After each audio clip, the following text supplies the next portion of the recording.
এই গরমে বিধ্বস্ত হয়ে দমদম পার্ক থেকে বাড়ি ফিরছিলাম, তো হঠাৎ করে মনে হলো না কালকে তো এখানে একটা ফ্ল্যাট ডেলিভারি করছি, আপনাদেরকে না দেখালে না আমার ভেতরটা আবার গায়ের ভেতর কেমন চুলকায়।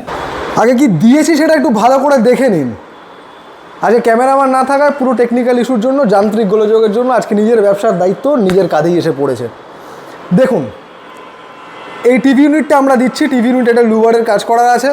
খুব বেশি ইনফরমেটিভ আমি দিতে পারবো না, কারণ আমার সঙ্গে আজকে কেউ নেই, আমি পুরোপুরি একা। তবে যেটা করেছি সেটা আপনার সবার দেখার মতো।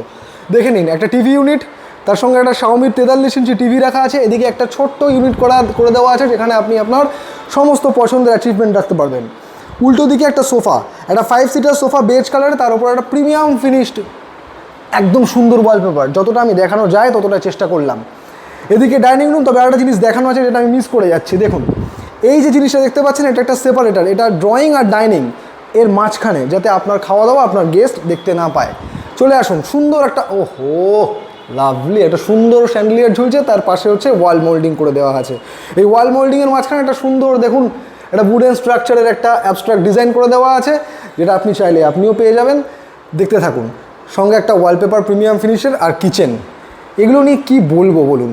ওপরে দুটো লাইট ঝুলছে, তলায় বার কাউন্টার বলুন, ব্রেকফাস্ট কাউন্টার বলুন, যা খুশি আপনার ওপর ছেড়ে দিলাম। কিচেনটা দেখুন, একটা পেল্লাই সাইজের কিচেন, পুরো মডিউলার সেট আপ করা। তার সঙ্গে ফেভারেট চিমনি রয়েছে। এদিকে পুরো গ্রানাইট ব্ল্যাক টপ দিয়ে, কাউন্টার টপ দিয়ে সাজানো। আর যে সিঙ্ক দেওয়া রয়েছে, সেই সিঙ্কে নাকি জলের আওয়াজ শুনতে পাওয়া যায় না, বাসনের আওয়াজও শুনতে পাওয়া যায় না। অদ্ভুত। ভাবুন, 1400 স্কোয়ার ফিট যদি আপনার থাকে, দেরি করছেন কেন? যোগাযোগ করুন। শুধুমাত্র বড়দের কথা মাথায় রেখে তো সব কিছু করা যায় না, সবার কথাতেই আমাদের মাথায় রাখতে হয়। তাই এই ফ্ল্যাটের সব থেকে, যে পরিবারের সব থেকে ছোটো মেম্বার, তার কথা মাথায় রেখে, তার কারণ তার পছন্দের কালার নাকি গোলাপি, আর সেটা মাথায় রাখতে গিয়েই আমাদের এই কাজকর্ম করতে হলো। এই ওয়ার্ড্রপ, সেটাও পর্যন্ত গোলাপি করতে হলো। এই স্টাডি ইউনিট, সেটাও গোলাপি বেজের একটা কন্ট্রাস্টে করা হয়েছে। আর এই বুকশেলফ দেখুন একবার, ব্যাপার বুঝতে পারছেন তো? দেখুন, সবার কথা মাথায় রাখতে গিয়ে সুন্দর বুকশেলফ, আর তার সঙ্গেই সফট টয়েস রাখা রয়েছে। আর যে জিনিসটা করেছি সেটা হচ্ছে এই একটা প্রিমিয়াম ফিনিশড ওয়ালপেপার। এটাকে আমি প্রিমিয়াম বারবার বলছি, তার কারণ আমি দেখাচ্ছি। এই দেখুন, ভালো করে দেখতে পাচ্ছেন টেক্সচারটা, দেখতে পেলেন? এই টেক্সচারটার জন্য এটা প্রিমিয়াম, একদম প্রিমিয়াম ফিনিশড একটা ওয়ালপেপার, যেটা শুধুমাত্র আপনি ফ্ল্যাটম্যান আর ইন্টেরিয়ার বাবুর কাছেই পাবেন।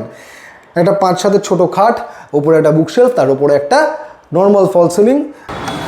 সেকেন্ড বেডরুম, যিনি ওনার, তিনি একদম বেশি কাজ পছন্দ করেন না, তাই এই ঘরটাতেও আমরা বেশি কিছু করিনি। শুধু একটা নর্মাল সিম্পল ফল সিলিং, এদিকে একটা ড্রেসিং ইউনিট আছে, এদিকে একটা ফুল লেন্থ ওয়ার্ড্রোব আছে, একদম ফুল লেন্থ ওয়ার্ড্রোব। খুব সিম্পল কাজ, বেশি জাঁকজমক করে লাভ নেই বস। একদম সিম্পল জিনিস থাকবে, আর তার সঙ্গে এই ওয়ালপেপার। দেখুন, আমি হয়তো অত প্রফেশনালদের মতো কথা বলতে পারি না, অনেকেই আমার থেকে অনেক ভালো কাজ করে, অনেকেই আমার থেকে অনেক বেশি এক্সপিরিয়েন্স এই ব্যাপারে। আমি শুধু সেটাই বলি যেটা আমি নিজে দেখি, আর আমি যেটা নিজে বানিয়ে ফিল করি, আমি সেটাই আপনাদের সামনে তুলে ধরার চেষ্টা করি, ব্যাস, আর কিচ্ছু না। হ্যাঁ, এবার আপনি ভাবছেন যে এই ঘরটা করতে কত টাকা খরচা হতে পারে। হ্যাঁ, হয়েছে, বেশ অনেক খানিকটাই খরচা হয়েছে, প্রায় 8 লাখ টাকা মতো খরচা হয়েছে। আপনি এটাও বলবেন, আমি জানি আপনি এটা বলবেন যে এই 8 লাখ টাকায় আমি এর থেকে অনেক বড় কিছু, বেশি কিছু করে দিতে পারতাম। এই কাজ এইরকম, এর থেকে যে আমি এটা তো প্রায় 5-6 লাখে নামাতে পারতাম। আমি জানি আপনি অনেক কিছু নামাতে পারতেন। দেখুন, শাহরুখ খান আর শাকিব খান তো এক জিনিস নয়। আপনি যতটুকু টাকা দেবেন, আমি আপনাকে ততটুকুই করে দিতে পারবো। আপনি সেঞ্চুরির প্লাইয়ের পয়সা দেবেন, আমি আপনাকে সেঞ্চুরি দিয়েই করে দেবো। সুতরাং ওসব বলে লাভ নেই। যার যা ক্ষমতা সে তাই দিয়ে নিজের ঘর সাজানোর চেষ্টা করে। এটা যে বাজেটের কাজ, যতটা কাজ আমরা ততটাই সেভাবেই করার চেষ্টা করেছি। যদি আপনারও এরকম দরকার লাগে, আপনি যোগাযোগ করতে পারেন, আমরা পৌঁছে যাব আপনার ঠিকানায়।